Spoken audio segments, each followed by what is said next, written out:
All right, we're talking about the conquering of the land of Israel. This is a very timely and important topic because the whole, Israel and the Jewish people are in not just the news now, they're in everybody's emotions, right? Everybody's angry at the Jews and they're yelling at the Jews, or they're for the Jews, right? For the Jews, unexplainably, and the Jews are just, they're being accused of every possible travesty and inhumanity that there could possibly be. And amazingly, when you see all the proofs for these claims, the Jews are killing, Palestinian babies, and they show the proofs of it. They show the clear pictures of absolutely nothing. I mean, just like bags, white bags that have some Arabic written on them, and that's supposed to prove something or other that, and even if they are dead bodies, who says that we were the ones that killed them? I mean, Hamas, all they do is kill. That's all they've ever done is kill. They never did anything else except for killing and murdering and, preparing to kill, digging tunnels to kill people with and to kidnap, to rape. I mean, at that, they're really good. Raping and killing babies, they're like, excellent. And all of a sudden, the Jews, they're the problem. They're the problem with the Hamas was here before we were. And the Jews, they don't know what to say. They don't know what to say. Right. So Israel is in the center of the whole business. And little by little, I hope, it shouldn't be little by little, it's coming out that the really only solution to this whole incredible, how do you say, circus that's going on is Jewish identity. That the Jews just have to stand, and it's not my idea. This is the Lubavitcher Rebbe said, just stand up and say that we're Jews. God chose us. He gave us the land. That's all. We're Jews. The creator of the universe, there is such a thing. He chose us, Abraham, Isaac, Jacob, and he gave us the Torah. And he gave us, in the Torah, it says that he promised the land of Israel to us. Right? That's it. In addition to that, we conquered it, good, but that argument doesn't work in the world. Everybody else can conquer, that's okay. But if the Jews conquer, no. And we can't say that we're fighting back because everybody else can win, but the Jews can't win. Okay. So let's forget about those arguments. Let's just use an argument that there is no contradiction to this argument. God chose us. That's it. If you want, you can say there's no such thing as God. You can, right? But they're not going to stand up and say, no. God chose us. Oh, now we're arguing. Now we're on the point. Right now we're on the point. Because the Arabs agree that, they say that they have the right to murder and to kill because the land is theirs. So in other words, if the land is really yours, it's okay to murder and kill. The problem is that we're doing it. That's what they claim. But not that murdering and killing for your land is wrong. They say that it's okay. So the land belongs to who? What does it belong? So here we got this week's Torah portion, right? The land of Israel becomes the center of this big, huge, massive argument that Moses says to the Jewish people, God wants us to be in the land of Israel. It's ours. And the Jewish people say, too much trouble. Too much trouble. Let's stay in the desert. Everyone will see that we're holy people. Good, okay, their argument was a little bit different, but it's basically the same thing. We'll stay. Let's just keep away from this whole argument. We don't want the land of Israel. We don't want it. It's too much trouble. And now the Jewish people are here. They're here. And unlike the spies, the original Zionists, they entered the land, not because God said, because they just wanted a place. So they got a, okay, so now here we are. Should we leave? Should we? Now it's like almost the opposite of the spies. Should we go in or shouldn't we go in? We're not going in. Now the question is, should we leave? So everyone in Israel says, why should we leave? Who's going to take over the land if we leave? But the Hamas, this is the Holy Land. Those people are how do you call it?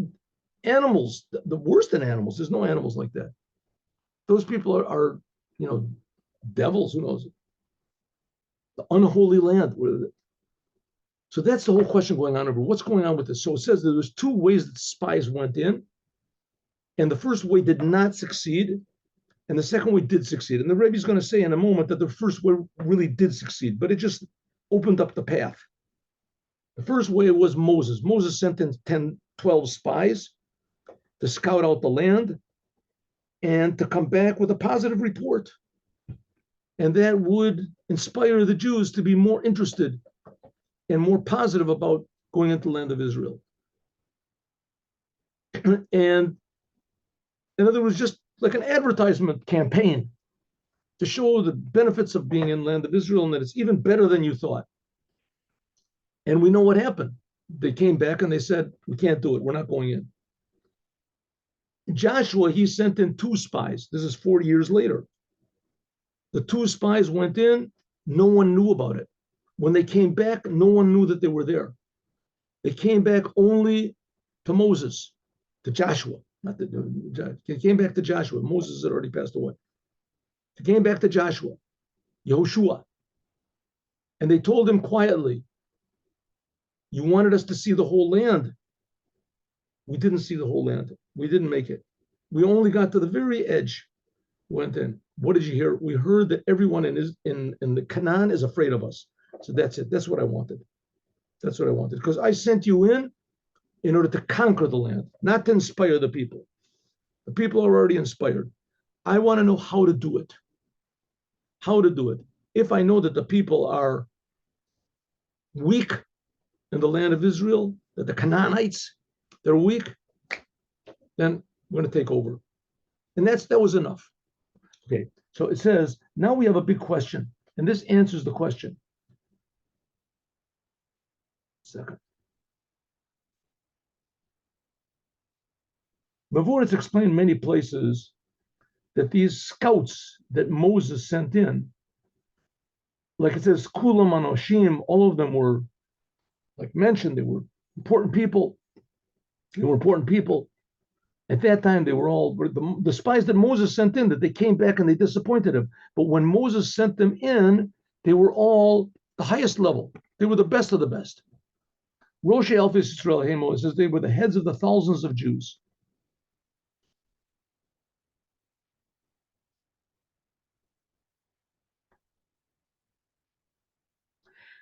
Shenivcharu, that they were chosen from all of the Jewish people, from the Berurim Shebehem.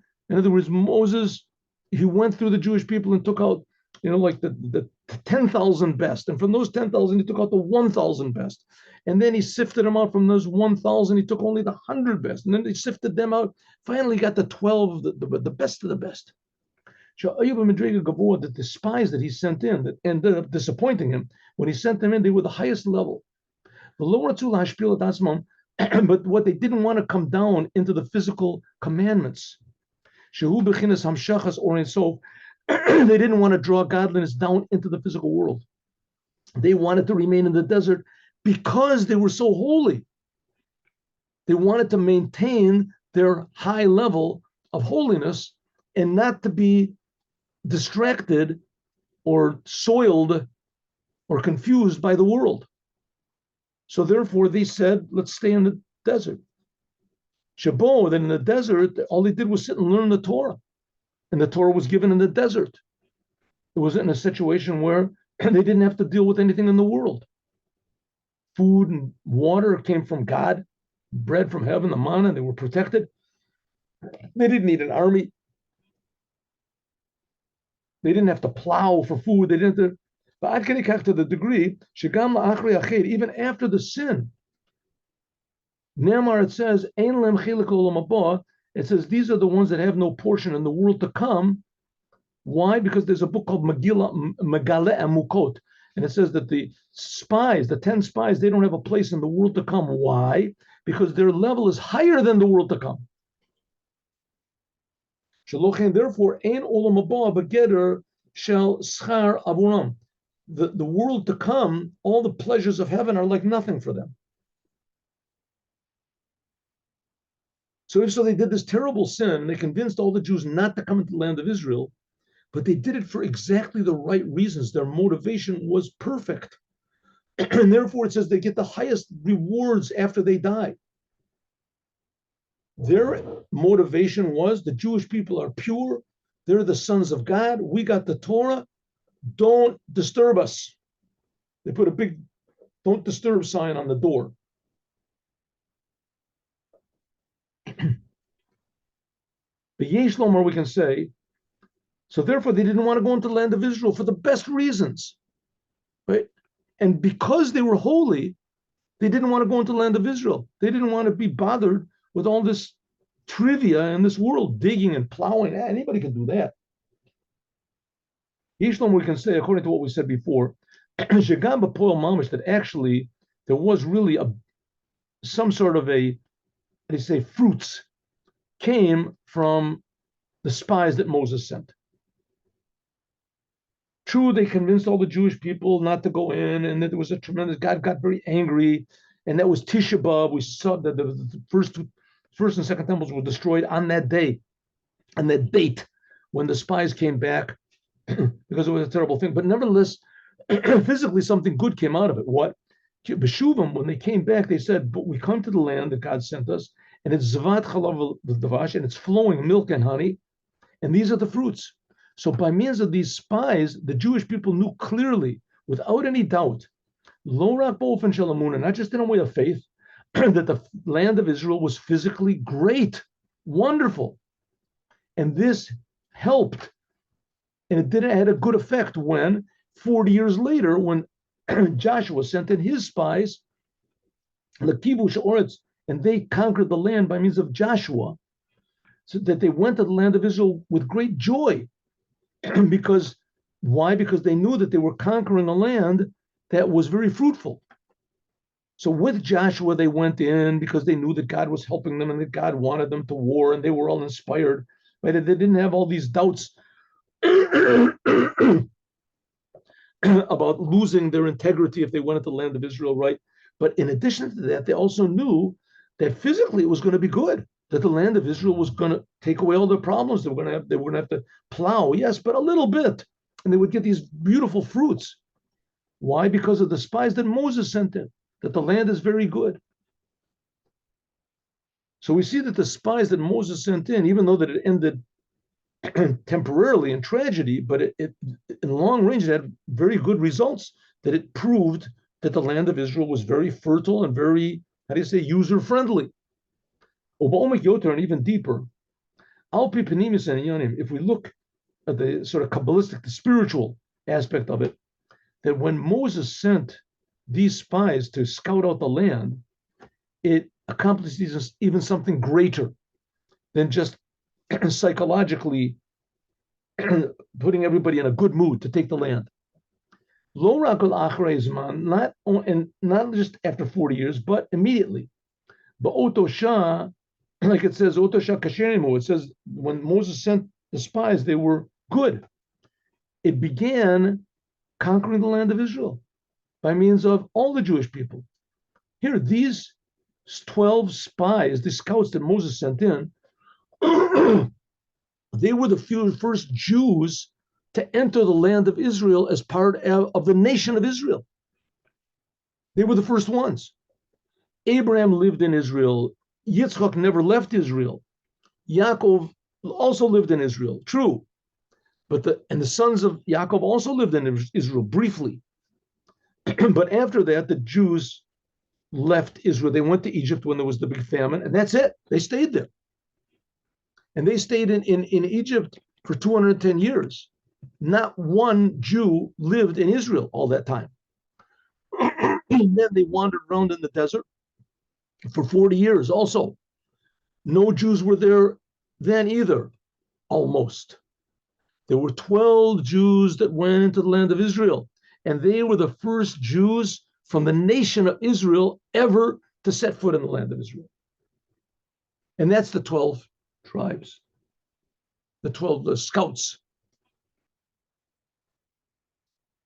At that time, Hitchilet Petichat the Kibush, Knesses La'oretz, was by means of the Jewish people. They were the first ones to come in. True, they came back out and they told the Jews not to go in. But the fact is that they were the first ones to set foot in the land of Israel, and they came back and they said it was very good. But no matter what they would have said, They broke through. They were Jews from the nation of Israel that took over the land of Israel, or at least they inhabited it for 40 days. Yesh Losif, we can also say even more, even a more positive thing. That the whole idea of entering the land of Israel and conquering the land of Israel, and especially this idea of sending these spies, the scouts that Moses sent, this stresses the idea of refining the world. Why was it so important that the Jews go into the land of Israel? Why was it so important in general? Why? Here we have this beautiful religion. Here we see the Jewish people have been scattered around the world for the last 2,000 years almost, right? Just very recently, according to some surveys, they say, even though I don't think that personally these surveys are accurate, that only now are there more Jews living in Israel than in any other country in the world. Why do I doubt this? Because the Rebbe once said that there's more Jews living in Russia than anywhere else in the world, but they just don't know that they're Jews. They don't know that they're Jews. Okay, whatever it is, however it is, the fact is the Jews have been scattered around the world for 1,000 whatever years, and they've been okay, right? They've been surviving. I mean, God forbid to say that they should stay that way. We sure want the Moshiach to come and gather all the Jews to Israel. But the fact is, why? Why does he have to gather us to Israel? What's so important? Here we see Judaism has held up pretty well for 2,000 years. Pretty well. We've had big rabbis, especially now. There's television, there's internet, right? You can look at all the different opinions you agree with, you don't agree with, different facets of the Torah, ideas in the Torah, wonderful, right? You can see Jews that are leaving Torah, and Jews have all sorts of excuses for not doing the Torah, and you can judge as you're not alone. Right? I have the same doubts as these people do. They're wrong. I'm not going to follow these doubts, but at least it's going around. Judaism is alive, right? It's alive. What do we need the land of Israel for? What's so important? Why it's so essential? We have big synagogues all over the place, right? So Israel is holy. So, okay, you want to live in the land of Israel, live outside. He says, no. The whole point of the land of Israel is that the Jewish people are put here in order to make the whole world holy. And that holiness has to begin from the land of Israel. It's a holy land. And the Jewish people are a holy people. The Jewish people, their place is in the land of Israel. Then we can make the whole world holy. Then the non-Jews will come and see what's going on in Israel. And they'll say, wow, God exists. God is creating me. I'm pretty lucky. I'm going to go back and tell everybody, listen, we're making a big mistake. God is creating us, and we are ingrates. We've got to be grateful only to the Creator, and that'll change the world. But the land of Israel, it exudes, it shines holiness. But the Jewish people have to be here in order to reveal it, and that's the whole idea of Dibur Tachton, that we have to be in the physical world. This is stressed even more. And that when the Jews go into the land of Israel with joy and with a tremendous desire and sending the spies of Moses, that Moses' spies came back and they did their job. They just did a little bit too much. They stuck in a few things of their own, but at least they came back and told everyone that the land of Israel is physically good. It's good. The fruits are holy. The land is holy. Look at these grapes. You want to know why they're so big? Because they're holy. It's a sign of godliness. That things are succeeding, they're productive, that God brings success. They saw with their own physical eyes, and they were happy and they were desirous, not just because of their faith in God, but because they saw a physical world. And that's what the Jewish people want. There should be in the whole world. Now, I think it's a well-known fact that the Jews have benefited the world tremendously benefited the world. All of the Nobel Prizes and things like that. But just in addition, right, all of the innovations that the Jews have brought in medicine. And then here, take an example from the Maimonides himself. Maimonides, he lived in a Muslim country in Egypt. It was like the leading country back then. and they have genius people, and they have big doctors, and they have the astronomers, and he was the chief, he was the doctor for the sultan. They realized that he was the best doctor, right? He was the best doctor. So we see that Jews, no matter where they are, they always somehow or other manage to float to the top. That's why it says Jews are compared to olive oil. They float up to the top. And they float up to the top in a way that they benefit everyone. True that there's also stinkers, not denying it. There's Jews that make, tremendous trouble in the world. Karl Marx is one of big example. I mean, the founder of Christianity was another example. In fact, he was one of the big black sheep. Okay, but good. It's true. They make a lot of trouble. It's true. 100% they do. But on the other hand, a lot of benefits come from the Jews. So why not leave them around? Leave them in the world and let them benefit the world. No, they have to be in the land of Israel. When they're in the land of Israel, it benefits the world even more. The Yesh Lomar, we can say that this whole thing, this is hinted at what Rashi says, that when Moses sent the spies, they were kosher. What does it mean, kosher? That they were good. They were. This is no kosher means even more.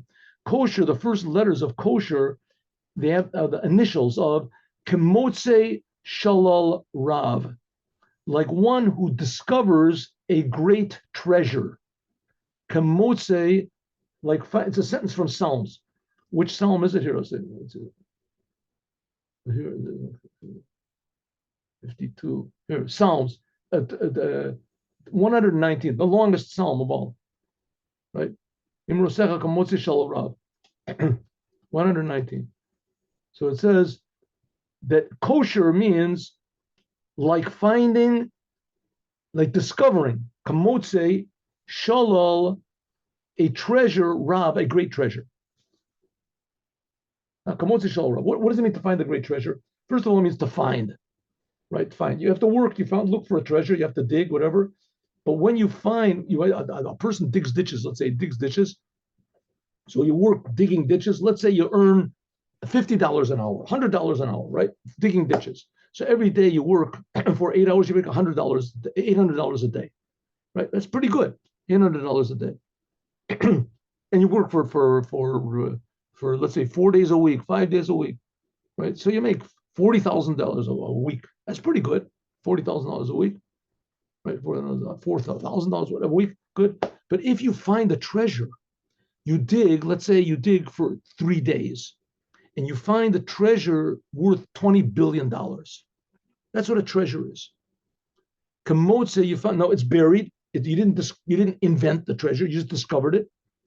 But it never, on the other hand, you discovered something which is not commensurate to the work that you put in. And that's the spies. The spies were kosher. So that's what Rashi says. They were kosher. Kosher means that they enabled us to find a big treasure. Shalal, this is a big treasure, a thing. Now, also, the word shalal is not just a treasure. The word shalal is really spoils of war. Shalal is spoils of war.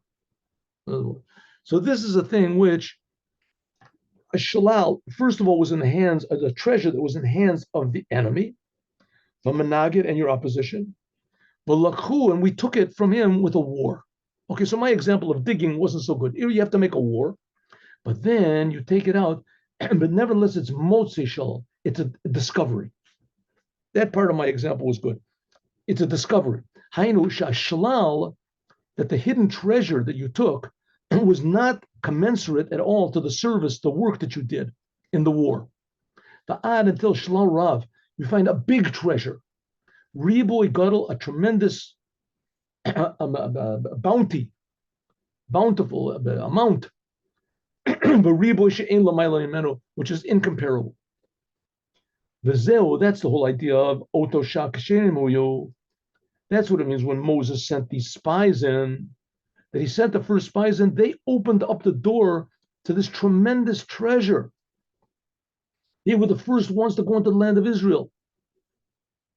And the treasures, the holiness, the bounty of the land of Israel was discovered by them.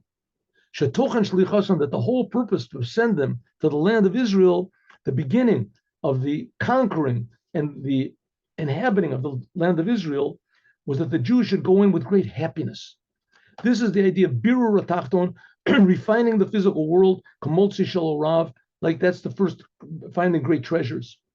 Shezui klalos avoda, this is the whole service of kivush, conquering and going into the land of Israel in order to work with purifying the land, this whole physical world, and to make the world a dwelling place for God. So, I mean, just think about it 1 second. I don't want to keep dwelling on this, but I mean, the Hamas, these are people that are like rapists and murderers and torturers and, really low life, disgusting, terrible people. I'm not trying to learn any merit on the Nazis, but at least the Nazis, they had culture, they had science, they had something, some sort of a basis they could say that they were superior people. Even though of course, that's not the measure of a human being if he's intelligent or what, but at least they had something. These people, the Hamas, they're idiots, they're evil, they're destructive, they're primitive, and they're twisted, and they're evil people, right? They're pure evil, and you want to say that they have some right, claim to rule the land of Israel, the Holy Land. To get rid of them is the biggest mitzvah of all, just to get rid of them. They shouldn't be in the world. There shouldn't be such things in the world, just to eradicate them, to spray them with some sort of a, anti-bug spray or something like that. Right? These people are just purely negative. They never did anything positive in their life. And they bring this out, this destructive, how do you say, the decadent, twisted, destructive mindset, they're bringing it out from the whole world. All of a sudden, the evil in every human being is brought out by those who support them. And it's a big surprise sometimes. It's a big surprise. Sometimes there's people that you thought were normal, and all of a sudden they support these people, and there's no basis for what they say, except for their pure evil. Incredible. It says that just getting rid of the bad, that will make a dwelling in the lower world. That by means of this will be the complete idea of Motzi Shel Rav, finding great spoils of war. By conquering the evil enemy, as you discover untold treasures which were in their hand. And the thing is, another thing, these Hamas people, they're not just in Israel, they're inside of each one of us. Each and every one of us has a Hamas inside of them. Each and every one of us has a purely destructive, decadent, evil force inside of us. Every human being, especially every Jew. It's there. And the idea of taking over the land of Israel means to conquer that as well. And that's what it means. We control this force of death and separateness, which is inside of us. There'll be transformed darkness to light. There will shine the light of God, the Makom HaChoshech, in the place of darkness, and the Sitra Achra of the whole entire world. But yet they're saved with more power or more energy. So in other words, defeating this evil itself reveals untold good. And that's what the spies that Moses sent in began. Okay, so that's the idea of the spies of Moses and the spies of Joshua. In general, we can say that there's two ways of sending these spies, and they're connected one to the other. The way that Moses sent in, 12, and the way that Joshua sent in, 2. So you want to conquer this evil Hamas, this evil Nazi that's inside of each and every one of us. So there's two ways to do it. You have to sending 12 spies and sending 2 spies. First of all, let's explain why it's necessary to send 12 spies, each one to each different tribe. In other words, that each one should see his land, right, his portion, that was going to be his portion. Let's explain this in soul terms, in internal terms.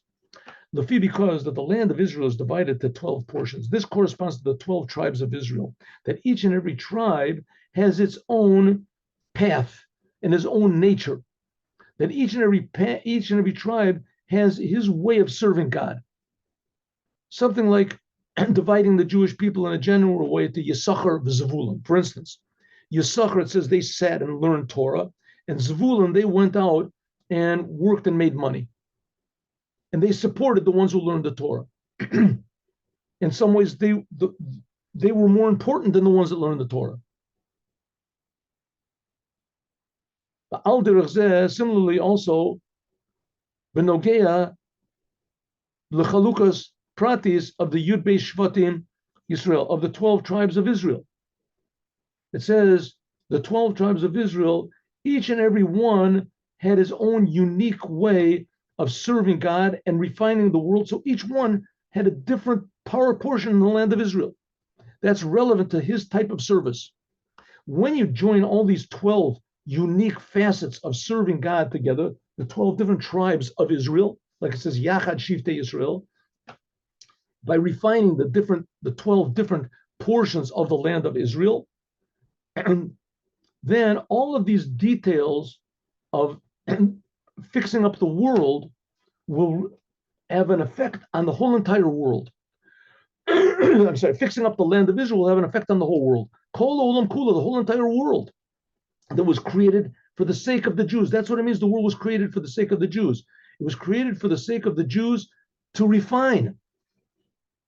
Just like the schools were created for the sake of the teachers, right? The teachers. They weren't created just for the pupils with no teachers. There's not a school. It's just havoc. So the schools were really created for the sake of the teachers teaching. That's what a school is for teaching.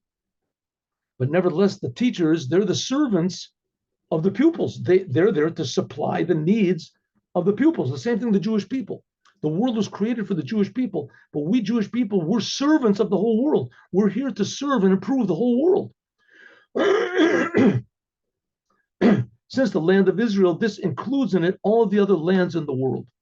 According to this, now we can understand the reason why it is that each one of the 12 tribes went, each one of the 12 heads of the tribes, they went to scout out the entire land. God didn't tell them with the Ruach HaKodesh, your land is going to be here. Go over there and see. Your land you represent the tribe of Zebulun. Your place is going to be here. Go there. No, God didn't tell them what their portion was. They went all 12 together, and they each of the 12 tribes had to see the land of all of the others. Excuse me. Not just the part of his land, so Yisachar, he had to see also the portions of the other 11 tribes. And so it is with all of them. Why did God make them all together? So because the reason is, look at first glance, if God wanted to make it quick, as he could have just shown each of the tribes, the heads of the tribes, where their portion was, and go there and see what that would have been better, a bit faster. So the reason is very simple. The explanation is simply that the effect of each one of these 12 leaders of the tribes, the 12 scouts, they had to go and see the whole land, even the portions of land which were not relevant to them, to the other portions, is because because the whole essence of the Jewish people and the success of the Jewish people in purifying the world depends on unity, that every Jew has to appreciate and love every other Jew. In other words, each of the 12 tribes had to go and make 11 unnecessary trips to see the land of the areas of each of the other ones. Why couldn't each one just go to his own land? And that would have been enough. No, all of the Jewish people have to be together, appreciate one another, and help each one another and understand one another. So you have to go to the land of 11 other tribes, which are not relevant to you. That's not your nature, and it's not your service of God, in order to appreciate them, in order to come to love and appreciation, which is in a way of even love, value the other person. Since all of the Jewish people, they're all one group, one unit, and they're all connected one to the other, until the Jewish people are like one big body. And in a deeper way, we can even say that by means of unifying all of the tribes of the Jewish people. This is stressed that each and every one of the heads of the tribes went to survey the whole entire land of Israel. This makes a refinement in the land of Israel even higher. It's not just that each portion was refined by one of the leaders of the Jewish people, but each of the portions was refined by all 12.